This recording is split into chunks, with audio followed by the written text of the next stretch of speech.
Some decisions don't announce themselves. They don't arrive as arguments or dramatic exits. They show up quietly, in the body first.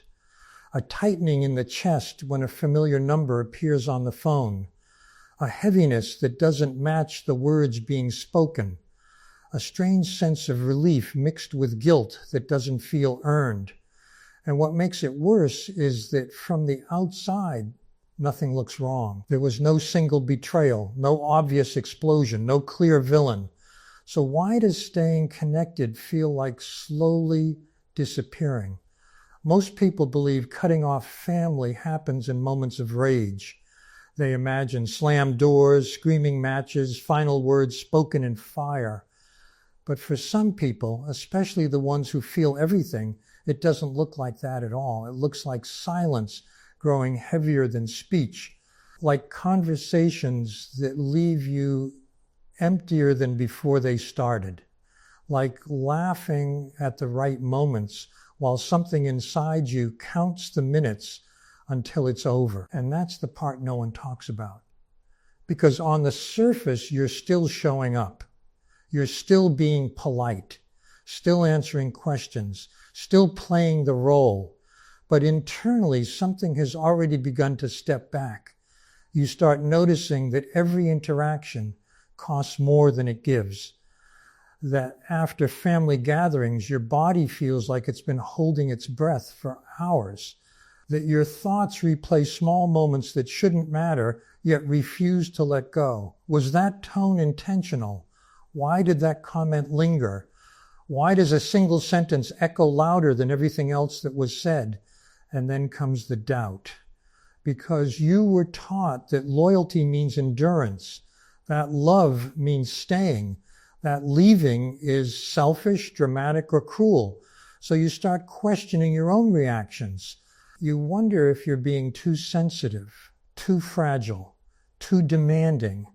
After all, they didn't hit you, they didn't abandon you, they didn't openly reject you. So why does your chest tighten every time you think about seeing them? This is where the confusion deepens, because part of you remembers good moments, real ones, times when you felt seen, supported, even loved, and that makes the discomfort feel illegitimate, like a betrayal of your own history. How can something feel unsafe when nothing bad is happening? That question alone keeps people stuck for years. You try explaining it to others, but the words fall apart as you say them. You hear yourself minimizing, softening, adding disclaimers. They mean well, they had a hard life, they don't realize what they're doing. And maybe that's true. Or maybe that's just the language you learned to survive. Because what's actually happening isn't loud.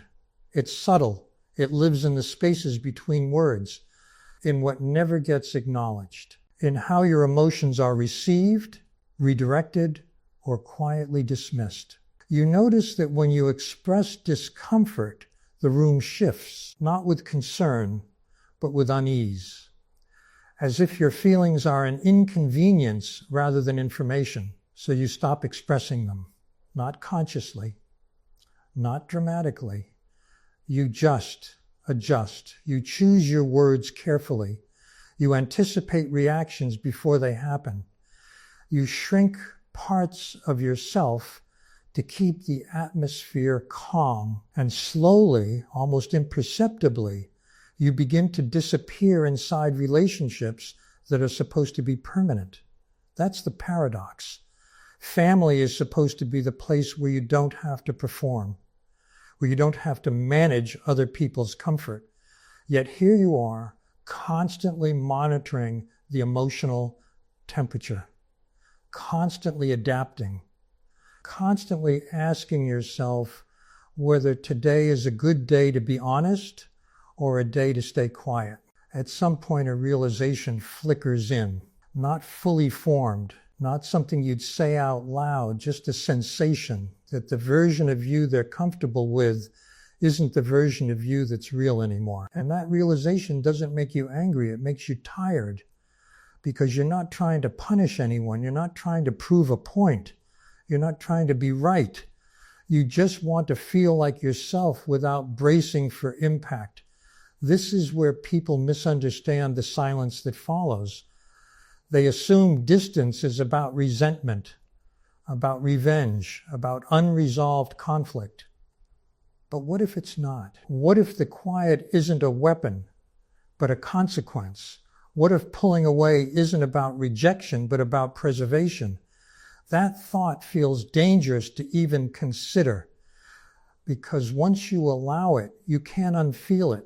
You start noticing how much energy it takes to maintain the connection, how many invisible rules you're following, how often you swallow reactions that would be natural anywhere else. And suddenly the idea of stepping back feels less like abandonment and more like oxygen. Still, you don't act on it immediately. You try harder first. You give more grace, more understanding, more patience.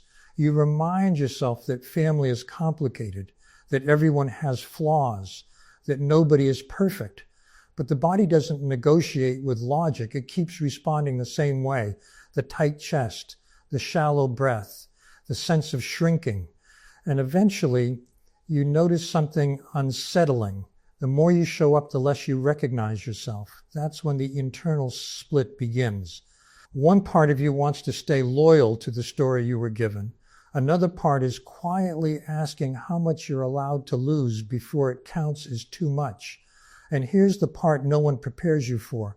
When someone like you starts pulling away, it doesn't feel empowering at first. It feels wrong, like you're violating a rule written somewhere deep inside. You feel guilt before relief, fear before clarity, loneliness before peace. Because distancing yourself doesn't instantly make things better. It makes things quieter. And in that quiet, everything you've been avoiding starts to surface. Memories you brushed past, patterns you normalized, moments that felt small but now look different in hindsight. You start realizing that what hurt wasn't always what was said. It was what never happened. The comfort that didn't come, the curiosity that wasn't there, the emotional attunement you kept offering but rarely received. And that realization doesn't land gently. It destabilizes the story you've been telling yourself for years. If nothing was wrong, then why did it cost you so much to stay? If you were loved, why did you feel invisible? If this was connection, why did it feel like self-erasure? These questions don't demand immediate answers. They just linger.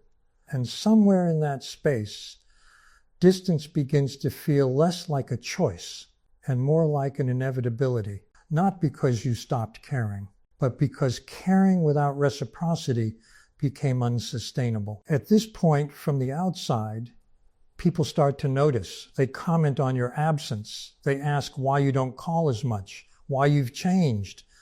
And you don't know how to explain it without sounding cruel or dramatic, because the truth isn't sharp, it's quiet, it's cumulative. It's years of emotional weight adding up without a clear moment to point to. So you say less, you keep it vague, you protect everyone's image, including your own. But internally, something irreversible has already shifted. And this is where the misunderstanding becomes complete. Because when an empath cuts off contact, people assume it's impulsive, reactive, emotionally driven.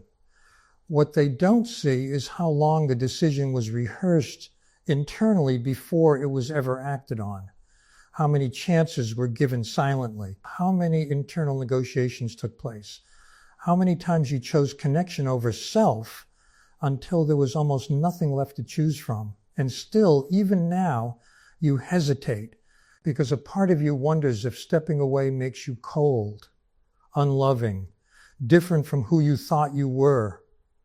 That question sits heavily in the chest, and it doesn't get answered yet, not here, because the truth behind why this happens and what's actually being protected hasn't been named, not fully. And when it finally is, it won't feel comforting. It will feel clarifying in a way that changes how you see your past, your family, and yourself. By the time distance becomes real, something else has already changed. You no longer feel the urge to explain yourself. Not because you don't care, but because you finally notice how often explaining never led anywhere, how clarity didn't create understanding, how vulnerability didn't bring closeness. You remember moments when you tried to speak honestly and were met with confusion, defensiveness, or silence. Not cruelty, just absence. And absence, repeated enough times, teaches a lesson without words. It teaches you that your inner world is safer when kept private. That connection requires calculation. That authenticity comes with consequences. For a long time, you didn't label this as harm. You told yourself it was just how they are, just personality differences, just generational gaps. But your body kept reacting as if something important was missing. That's the part most people never understand. Because harm doesn't always look like attack. Sometimes it looks like emotional neutrality where warmth should have been, like being tolerated instead of felt, like being known in fragments. And here's where the shift begins. Not at the moment you stop calling. Not when you decline invitations. Not even when you finally say, I need space. The real shift happens earlier, in the moment you realize that staying connected requires you to keep abandoning parts of yourself. That realization is subtle. It doesn't scream. It settles. You start asking questions you were never allowed to ask before. Why am I always the one adapting? Why does my discomfort feel like a problem, but theirs feels like reality? Why does closeness feel conditional? At first, these questions scare you because they threaten the story you were raised inside, the story where family is sacred no matter the cost, where endurance is confused with love. So you push the questions away, but they come back.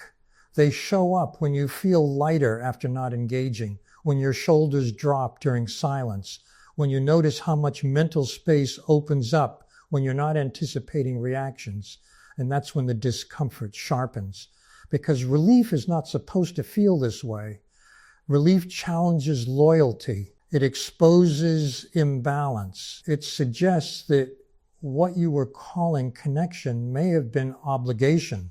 Still, you hesitate to accept that. Because if distance feels better, then what does that say about what you left? This is where most people get stuck. They assume that choosing distance means rejecting love. But that assumption misses something crucial. The truth is, many empaths don't leave because they stopped loving. They leave because loving required erasing themselves. And here, finally, we approach the core truth, not the comforting version, the unsettling one. Empaths who cut off contact with family are not running from conflict. They are responding to a lifetime of emotional asymmetry. They grew up learning that harmony mattered more than honesty, that being easy was safer than being real, that emotions were acceptable only when they were convenient. So they adapted. They became perceptive, attuned, hyper-aware of emotional shifts. They learned to anticipate needs before they were spoken, to read silence like language, to adjust themselves in real time. And that skill was praised. They were called mature. Understanding, sensitive. What was never acknowledged was the cost. Because being emotionally aware in an environment that doesn't meet you halfway doesn't create closeness. It creates vigilance. And vigilance is exhausting. Over time, the empath's nervous system learns a quiet rule. Connection equals effort. Closeness equals monitoring. Belonging requires self-suppression. So when adulthood arrives and they finally have a choice, something unexpected happens. They don't rebel, they don't explode, they withdraw, not to punish, not to prove a point, but because distance is the first place they ever feel unguarded. This is the part that unsettles people. Because the empath doesn't leave with hatred, they leave with sadness, with grief, with an aching awareness of what never was. And that grief is often mistaken for coldness, but it isn't. It's the grief of realizing that the family you stayed loyal to may never have been emotionally available in the way you needed. That realization doesn't make you superior. It doesn't make you righteous. It makes you honest. And honesty is dangerous in systems built on emotional denial. That's why the backlash comes. People accuse you of being selfish, dramatic, ungrateful. They rewrite the story to protect their comfort, because accepting your truth would force them to confront theirs. And here's the deepest layer. Empaths who cut off contact are not rejecting family. They are rejecting the role they were assigned, the role of emotional caretaker, the role of peacekeeper, the role of the one who absorbs discomfort so others don't have to. Stepping away threatens the entire emotional structure, because when the empath leaves, the imbalance becomes visible. And visibility is what the